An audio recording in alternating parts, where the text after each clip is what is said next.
Hello and welcome to episode number 4 of the First Time Seller series. So at this point, we're now on the market, okay? So in this episode, I want to talk about what to expect in the lead up to a sale. And obviously the first thing to expect is inspections. Every agent has a different method and a different strategy to use in regards to inspections, but I'm no doubt that you'll expect some open homes as well as some private and secondary, possibly third inspections as well.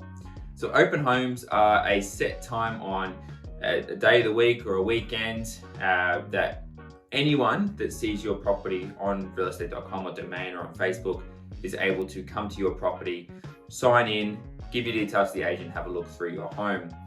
There are some benefits and some negatives of this, but the benefits of course is that hopefully you have multiple people come through your home at the same time.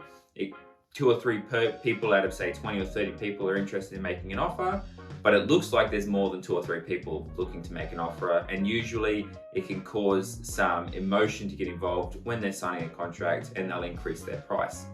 Some of the downsides are there's a lot of preparation to have this done, and you have a lot of people coming through your home at once, usually with 1 or 2 agents trying to control everyone and make sure that everything stays safe, there's nothing going on, there's no people using your toilets, all these sort of things. But talk to your agent, as every area has their own benefits and different strategies that will work for you. Obviously from there we can have private inspections. So these are people that can't make open homes or that are keen to get in before the others, which usually means they're very interested in your property. If they're happy to book in a time and the agent has properly qualified them, very key, if you've chosen a good agent, they'll know what that means.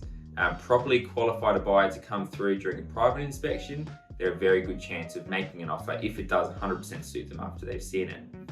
Then we have secondary and third inspections. Now these are, for example, if only one partner of a couple that were looking to purchase the home or a group of people were able to see the home initially, they're the ones going out and putting the feelers out to find out what might suit them as a family, for example.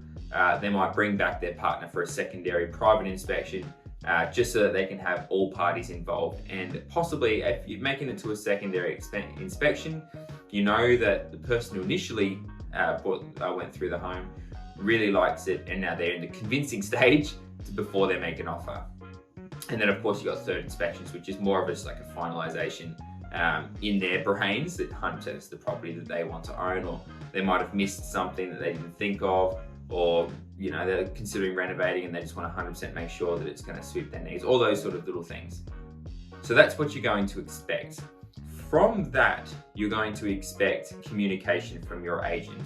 Now, I've spoken to buyers recently that have been on the market for a little while with other agents, and they say that they don't hear from their agents after an open home, sometimes for a couple of days, as to what happened, how many people went through the home, who was interested, does it look like there's any offers coming, things like that. So have the conversation with your agent before you come to the market and explain what your expectations are. I would expect at a minimum, you should hear at the end of that business day with feedback from buyers, hopefully, or at least knowing how many people went through your home at that time. So it gives you a gauge as to how things are traveling along with the marketing, with your strategy, with your pricing, with everything like that going through, as to how soon it looks like you might have a contract come in front of you.